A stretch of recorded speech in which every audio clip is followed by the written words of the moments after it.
독수리 2마리가 먹을 것을 찾고 있었습니다. 벌써 며칠째 먹을 것을 먹지 못해서 너무나 배가 고팠어요. 이러다가는 죽을 것 같습니다. 그래서 필사적으로 주위를 살폈습니다. 독수리는 먼 곳을 잘 본다고 하죠. 먼 곳을 보면서 먹을 것을 찾아 헤매는데 강가에 한 마리의 양이 떠내려오고 있습니다. 손살같이 내려갔지요. 양 위에 내려섰습니다. 발톱으로 양을 움켜잡고 허겁지겁 먹기 시작을 했어요. 이제는 살았구나 라는 생각이 듭니다. 그런데 한 마리가 뭔가 이상해서 주변을 살핍니다. 아까부터 이상한 소리가 들리는 거예요. 자꾸만 그 소리가 커져갑니다. 이게 무슨 소리지? 하면서 바라보는데 문득 깨닫게 돼요. 그래, 이곳에는 절벽이 있었지. 점점 이렇게 내려가다가는 절벽으로 떨어지고 말 거야. 갈등이 생깁니다. 조금 더 뜯어먹다가 갈까? 조금 더? 그런데 옆에 있는 독수리는 아랑곳하지 않고 계속 뜯어먹고 있는 거예요. 문제는 강물의 흐름이 점점 빨라진다는 것입니다. 빨라지니까 더 움켜잡게 되죠. 움켜잡으면 발톱이 더 깊이 들어가게 됩니다. 위기를 느낍니다. 옆에 독수리에게 말합니다. 빨리 날아야 돼. 안 그러면 우리 죽을지도 몰라. 하지만 그 독수리는 들리지 않는 건지 계속해서 양을 움켜잡고 먹고 있습니다. 이제는 안 되겠다는 생각이 들어요. 점점 강물이 빨라지고 소리가 커졌기 때문입니다. 심장도 두근두근 더 크게 뛰었어요. 이제는 놓아야겠다. 놓으면서 날아갑니다. 그리고 친구 독수리에게 빨리 놓고 날아오르라고 해요. 그러나 그 독수리는 들은 척도 하지 않습니다. 그리고 양과 함께 아래로 떨어집니다. 어떻게 됐을까요? 발톱이 너무나 깊이 박혔기 때문에 나를 수가 없었어요. 폭포 밑으로 떨어져서 죽었다는 옛날 이야기가 전해지거나 말거나 해요. 중요한 건 우리가 어떻게 받아들이냐 하는 것이죠. 배가 고픕니다. 양을 발견했을 때는 지체할 수 없죠. 이렇게 죽는 것보다는 그래도 뜯어먹는 게 낫잖아요. 하지만 문제는 뭐였습니까? 먹다 보니까 주변에 있는 것들이 들리지도 보이지도 않았다는 거죠. 조금만 더, 더. 우리 인간도 마찬가지입니다. 욕심이라는 것은 나쁜 것이 아니죠. 세상을 살면서 욕구는 나쁘다고 할 수 없습니다. 욕심이 없는 사람은 세상을 살아갈 수 없죠. 먹을 것에 대한 욕심은 나쁜 겁니까? 욕심의 기준이 어디냐에 따라서 달라지는 거죠. 배가 고프면 먹고 싶죠? 욕심이에요. 살고자 하는 본능입니다. 이왕이면 더 맛있는 거 먹고 싶죠? 이왕이면 더 비싼 거 먹고 싶죠? 욕심입니까? 욕심의 기준은 어디일까요? 이것은 우리가 묵상해 봐야 합니다. 인생이라는 것은 흐름이죠. 과거도 현재도 미래도 이어져 있다는 겁니다. 어느 순간에 마음 먹는다고 해서 갑자기 바뀌는 게 아니에요. 여기서 중요한 것은 결연한 의지입니다. 이거는 안 되겠다. 내가 더 많이 얻고 싶지만 이러다가 죽는다라고 여긴다면 어떻게 해야 돼요? 내려놔야 한다는 거죠. 그래야만 살 수 있기 때문입니다. 독수리가 계속 움켜잡고 뜯어먹는다면 어떻게 될까요? 스스로는 생각할 겁니다. 그래, 조금만 더 괜찮을 거야. 인간도 마찬가지예요. 내가 하고 있는 것에 대해서 옳다고 여기고 싶은 거예요. 이럴 수밖에 없잖아 라고 자기 합리화합니다. 그리고 멈추지 않죠. 왜? 흐름이 있기 때문입니다. 흐름을 막는다는 것은 너무나 어렵죠. 그렇지 않습니까? 멈춰있는 자동차가 위험해요? 아니면 달려오는 자동차가 위험해요? 궁금하면 한번 해보시면 안 됩니다. 큰일 납니다. 멈춰있는 자동차에 가서 부딪히잖아요? 그럼 아프죠? 그런데 달려오는 자동차에 부딪히면 어떻게 될까요? 그래요. 큰일 나죠. 이게 중요하다는 겁니다. 흐름이라는 것은 무시할 수가 없어요. 이미 달리고 있는 자동차는 제동을 걸어야 됩니다. 10km, 20km로 달릴 때는 브레이크를 밟아도 금세 서요. 초등학교 주변에서는 서행하라고 하죠. 몇 킬로 이하? 30km 이하. 만약에 100km 달렸다가 아이를 보는 순간 브레이크 밟으면 어떻게 돼요? 제동력이 크지 않습니다. 앞으로 밀려난다는 거죠. 내 인생의 흐름이 너무나 빠르다면 마음을 먹어도 쉽게 멈춰질 수 없는 겁니다. 어떻게 해야 돼요? 브레이크를 세게 밟아야 돼요. 그리고 방향을 바꿔야 합니다. 다시 출발한다는 것은 너무나 힘들죠. 하지만 중요한 것은 힘드냐 힘이 안 드냐가 아니라 무엇이다? 사느냐 죽느냐 하는 거죠. 이래도 좋은가? 내가 나아지고 싶다면 내가 바뀌어야 되는 거예요. 내가 무언가를 원하면서도 노력하지 않는다면 그 사람은 바뀌지 않습니다. 순간순간 의지는 불태울 수 있죠. 그래, 내일부터 공부 열심히 해야지. 내일부터 운동 열심히 해야지. 이제부터 열심히 일해야지. 이제부터 열심히 사랑해야지. 라고 마음 먹죠. 이건 쉬워요, 어려워요? 이거 마음 먹는 것도 어려워? 그렇구나. 마음 먹는 거는 쉬워요. 하지만 꾸준히 한다는 것, 실행한다는 것이 너무나 어렵기 때문에 그래요. 왜 그렇습니까? 흐름이 있기 때문에 그래요. 마음 먹기에 따라서 세상은 변한다는 말이 있죠. 근데 마음 먹는 게 얼마나 힘든지 아세요? 너무나 빠르게 달리고 있다면, 여태까지 오래 달려왔다면 그것을 멈춘다는 것은 쉬운 일이 아니기 때문입니다. 그래서 매 순간순간 결단을 내리고 최선을 다해야 되는 거예요. 그래야만 바뀔 수 있습니다. 세상에서 가장 어려운 일은 어떤 일인지 아십니까? 지금 내가 해야 될 일이에요. 가장 쉬운 일은 어떤 일이에요? 다른 사람이 해야 될 일. 그래서 우리 친구들 그런 말이 많이 듣죠? 부모님이나 어른들한테 내가 네 때로 돌아간다면 정말 열심히 공부할 거야. 세상에서 공부가 제일 쉬워. 라고 말하는 거 들었어요? 못 들었어요? 그렇죠? 왜 그럴까? 엄마 아빠 일이 아니기 때문에 그래. 아이들은 어떻습니까? 어른들이 볼 때는 쉬워도 아이들은 직접 해야 돼요. 어려워요? 쉬워요? 축구할 때 보면 우리나라 국가대표 선수들이 다른 나라랑 할 때 보면 답답하죠? 아니 저기서 똥볼을 차고 그래. 그러면서 뭐라고 합니까? 옆에 있는 야 네가 대신 들어가. 대신 들어가면 어떻게 될 것 같아요? 죽을지도 몰라요. 뛰다가. 우리가 볼 때는 답답해도 그들에게 있어서는 너무나 어려운 겁니다. 그것을 직접 해보지 않으면 말할 수 없다는 거죠. 어쨌든 중요한 것은 가장 힘든 일은 어떤 일이다? 내가 해야 될 일인데 언제 해야 될 일? 지금 해야 될 일. 그게 가장 힘든 겁니다. 그러나 해야만 바뀔 수 있다라는 거죠. 중요한 건 이거예요. 계속 이렇게 해도 좋은가 아닌가를 생각했다면 어떻게 해야 됩니까? 멈춰야 되죠. 멈추는 게 너무나 어렵지만 그럼에도 불구하고 해야만 어떻게 될 수 있다? 변할 수 있고 살 수 있다라는 거죠. 이런 마음을 먹는다는 것은 너무나 어려워요. 그래서 정말 어렵습니다. 어떤 사람이 예수님께 찾아가요. 이 사람은 대단한 권력가였습니다. 예수님께 말합니다. 예수님이 기적을 행하시고 예수님이 대단하시다는 것을 알고 그분께 질문합니다. 어떻게 해야만 영원한 생명을 얻을 수 있습니까? 그랬더니 예수님이요. 율법을 이야기하십니다. 이런저런 계명들을 잘 지켜야 된다. 그랬더니 권력가가 이렇게 말합니다. 제가 어릴 때부터 그런 계명들은 잘 지켜왔습니다. 자신감이 충만한 거죠. 자기가 생각해도 돈도 많고 권력이 있는데 계명을 지키는 게 너무나 어렵거든요. 하지만 자기는 그렇게 살았어요. 자신이 있으니까 예수님께 온 거죠. 예수님께서 말씀하십니다. 정말 잘했구나. 그런데 너에게 부족한 것이 하나 있다. 가진 것을 다 팔아서 가난한 이들에게 나누어 주어라. 그러면 네가 하늘나라의 보물을 얻게 될 것이다. 그리고 와서 나를 따라라. 그는 슬픈 표정을 짓습니다. 그 이유가 무엇 때문이었죠? 가진 것이 많았기 때문이라고 루카 복음사가는 우리에게 알려주고 있어요. 예수님께서 유명한 말씀을 하십니다. 부자가 하나님 나라에 들어가는 것은 참으로 어렵다. 오히려 무엇이 더 쉽다? 낙타가 바늘길을 통과하는 것이 더 쉽다. 이 유명한 말씀이 여기서 나온 겁니다.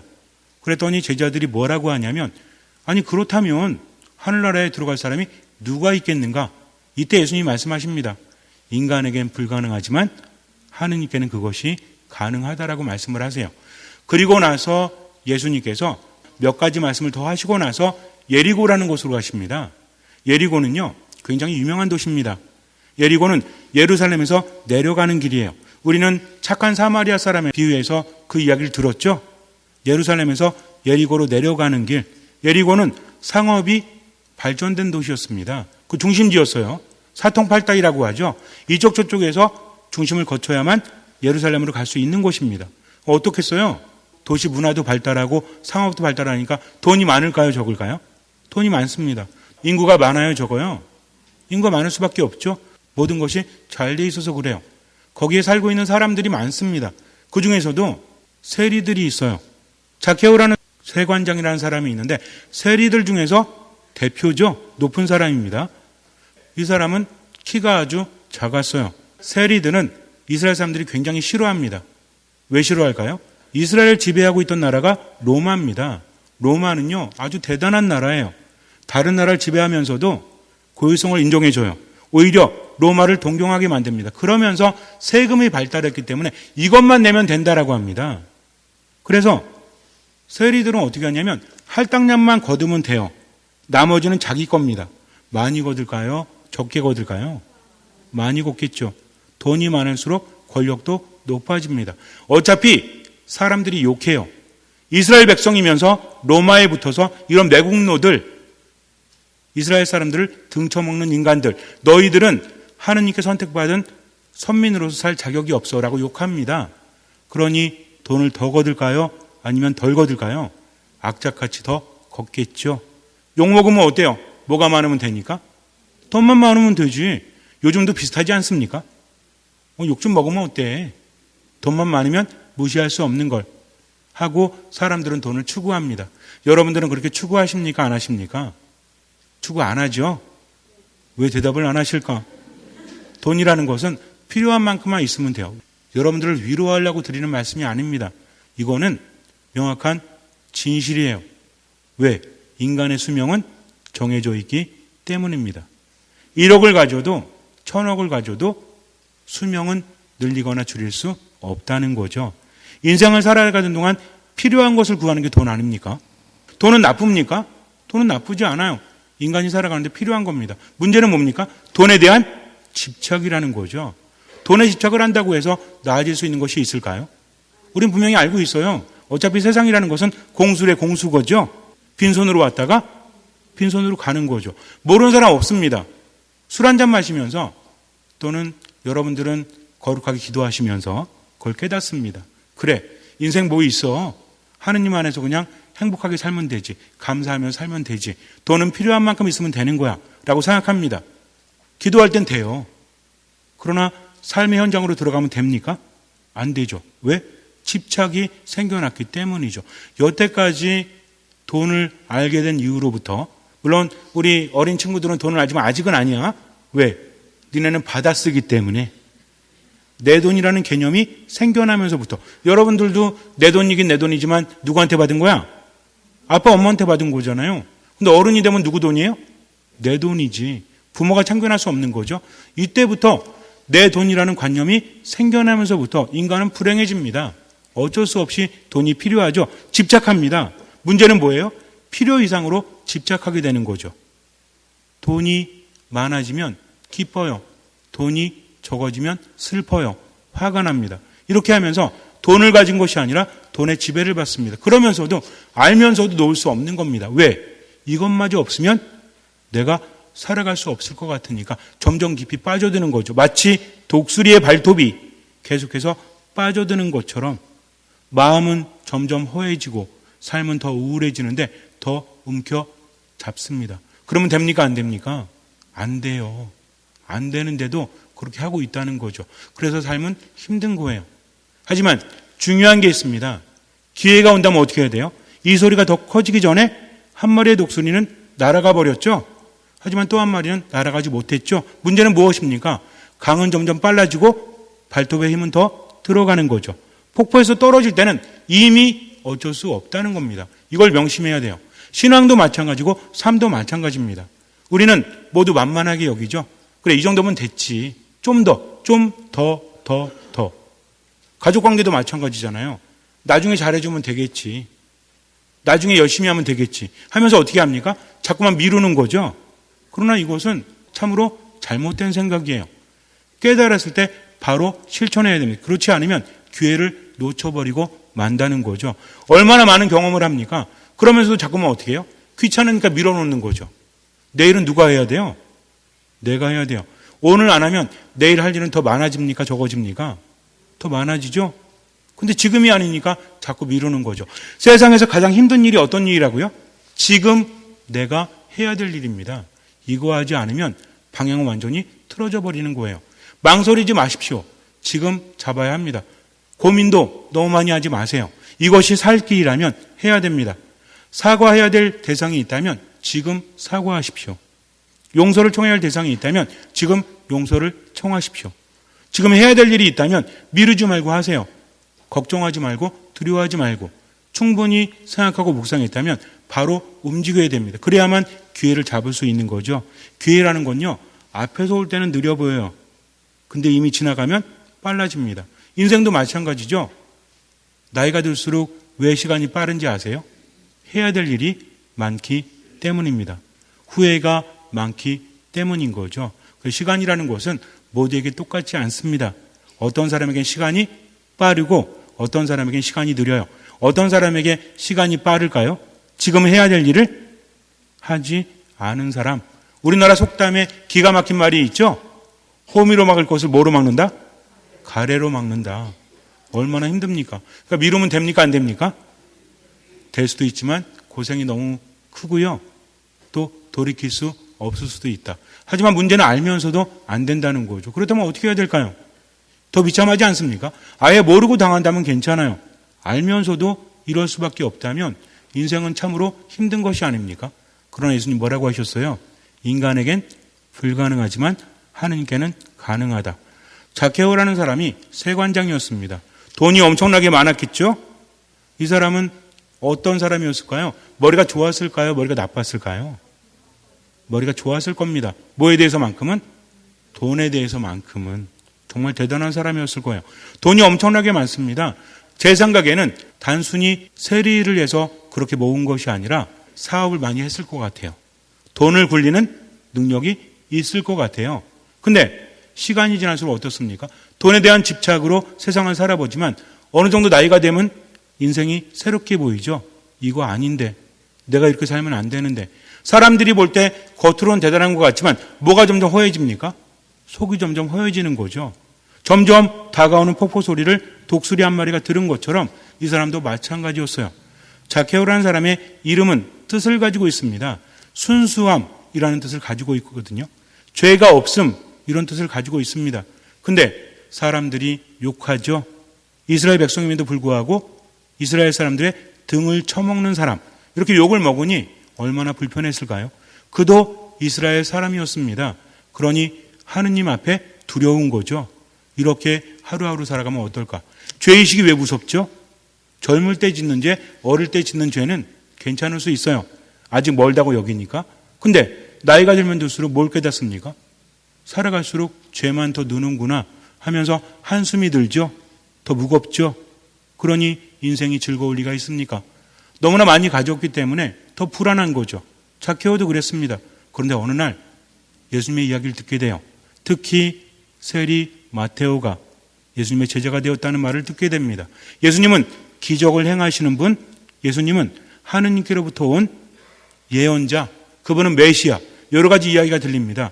이스라엘 백성이지만, 자케오라는 이름을 가지고 있지만 이스라엘 백성으로서 제대로 살아가지 못했던 자케오에게 이것은 엄청난 소식이에요. 내 영혼을 구할 수 있지 않을까? 내 마음이 편해질 수 있지 않을까? 그러면서 기다립니다. 예수님에 대해서 얼마나 많은 연구를 했을까요?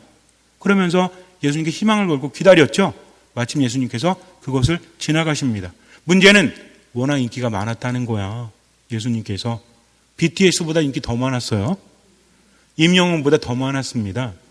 예리고에 가보면 저도 가서 봤는데 거기 무화과 나무도 옛날에 그 나무라고 하는데 잘 모르겠습니다. 지금보다는 엄청나게 작은 도시죠. 수많은 사람들이 예수님께 몰려드니까 자케오는 예수님을 볼 수가 없어요. 왜? 키가 작았기 때문이죠. 한번 생각해 보세요. 겉으로나 잘생겼다면 그나마 괜찮지. 사람들은요, 세리라는 직업 때문에 그를 미워합니다. 그러니 어때요? 그가 한 일뿐만 아니라 그 외에 다른 거짓 뉴스도 많이 쏟아냈겠죠. 그렇잖아요. 미운 인간이 있으니까 어때요? 이랬대더라 저랬대더라. 소문은 갈수록 커집니다. 그러면서 자케오에 대한 안 좋은 소문이 굉장히 많았겠죠. 더군다나 외모가 어때요? 키가 작죠. 그러니 뭐라고 합니까? 전 난징이 똥자루만 해가지고 죄를 지니까 저 모양이지 하면서 사람들은 욕하기 바빴을 거예요. 사람들 앞에 나선다는 게 쉬워요? 안 쉬워요? 안 쉽죠. 더군다나 예수님 보기 위해서 어떻게 해야 돼요? 그냥 볼 수 없으니 나무 위로 올라가야 됩니다. 이 행동은 창피한 겁니까? 안 창피한 겁니까? 나무 위로 올라가서 본다는 것은 사람들이 날 쳐다볼 거 아니에요. 그럼 뭐라고 할 거야? 어이구, 자기가 또 올라갔네? 키가 작은 저 난쟁이 또 올라갔네? 하면서 비아냥거리겠죠.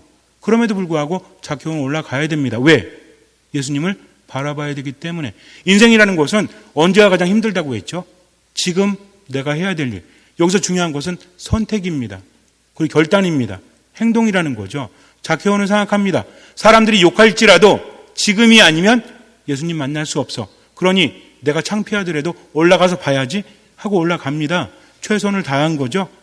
그분에게 말을 걸고 싶지만 과연 저분이 나를 받아주실까? 그러나 보는 것이 최선이었죠. 그때 엄청난 일이 발생합니다. 예수님이 자키오를 쳐다봐요. 다른 사람들도 자키오를 쳐다봤겠죠? 왜? 예수님께서 멈추셨잖아요. 자키오야, 이리 내려오너라. 내가 오늘 너의 집에 가서 묵어야 되겠다. 자키오는 깜짝 놀랍니다. 사람들이 비웃어도 이젠 상관없어요. 저분을 만났으니까. 그래서 예수님을 자기 집으로 모시죠. 사람들은 뭐라고 합니까? 투덜거립니다. 저희가 죄인의 집에 들어가 묵는구나. 못마땅한 겁니다. 아니 왜 하필이면 자키오네 집이야? 수많은 집이 있는데 마음에 들지 않습니다. 그리고 따라 들어왔죠. 지금 사람들이 예수님에 대해서 못마땅해 하니까 자키오는 결단을 이야기합니다. 이 결단은 정말 대단한 겁니다. 보십시오, 주님. 제 재산의 반을 가난한 이들에게 주겠습니다. 그리고 제가 다른 사람 것을 횡령하였다면 네 곱절로 갚겠습니다. 라고 말합니다. 일단 재산의 반을 뚝 띄어서 가난한 이들에게 나눠주겠다는 거죠. 많았을까요? 안 많았을까요? 굉장히 많았을 거예요. 부자가 자기 재산에 예를 들어서 100억 있는 사람이 50억 내놓는 거하고 100만 원 있는 사람이 100만 원 내놓는 거하고 어떤 게 더 어려울 것 같아요? 일단 100억이 없어봐서 모르겠죠. 그게 더 어렵다고 합니다. 그 사람에게 있어서 돈의 액수가 커지는 만큼 돈은 그 사람에게 굉장히 중요한 의미를 갖기 때문에 그래요. 그러나 이 사람은 어떻게 합니까? 내 재산의 반을 가난한 이들에게 나눠주겠습니다. 그리고 뭐라고 그래요? 등쳐먹은 것이 있다면, 횡령한 것이 있다면 네 곱절로 갚겠습니다. 원래 사회 통념상으로 어떤 것을 등쳐먹거나 그랬을 때 많이 유화돼가지고 5분의 1 정도, 4분의 1 정도 이거 물어주면 돼요. 그러니까 원금에다가 그 정도 더 물어주면 되는 것이 당시 유대인들 사회 통념이었다고 합니다. 그러나 이 사람 뭐라고 했죠? 예수님 만났으니까 네 곱절로 갚겠습니다. 내 재산의 반을 뚝 띄어서 나누어 주겠습니다. 무슨 얘기예요?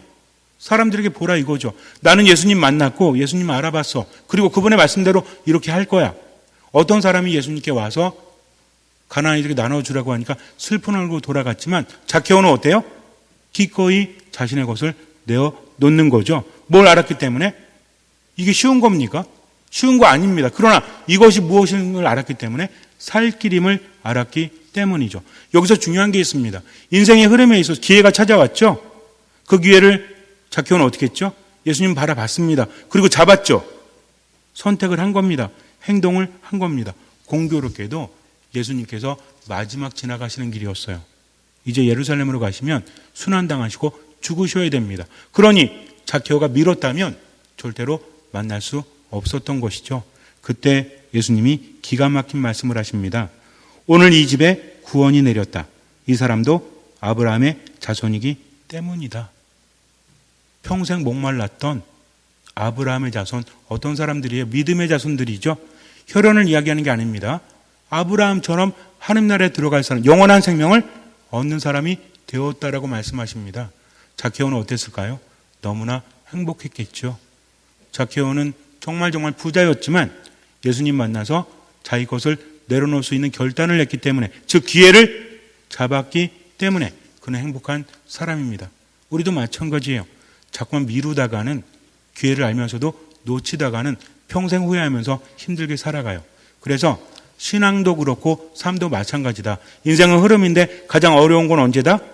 바로 지금 해야 될 일. 어떻게 해야 된다? 결단을 가졌다면, 의지를 가졌다면 어떻게 해야 된다? 과감하게 실천해야 된다는 거죠. 그래야만 얻어낼 수 있습니다. 절대로 미루지 마세요.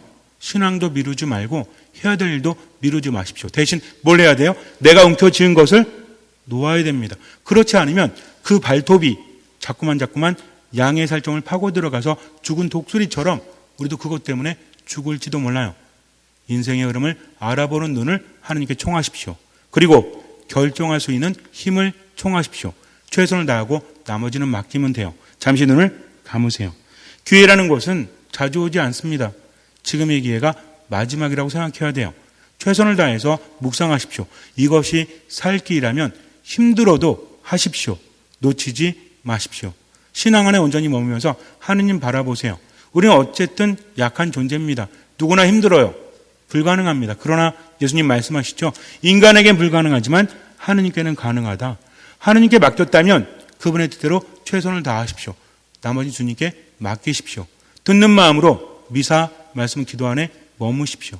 주님께서는 그 믿음을 보시고 우리 삶에 놀라운 기적을 일으켜 주실 것입니다. 아멘.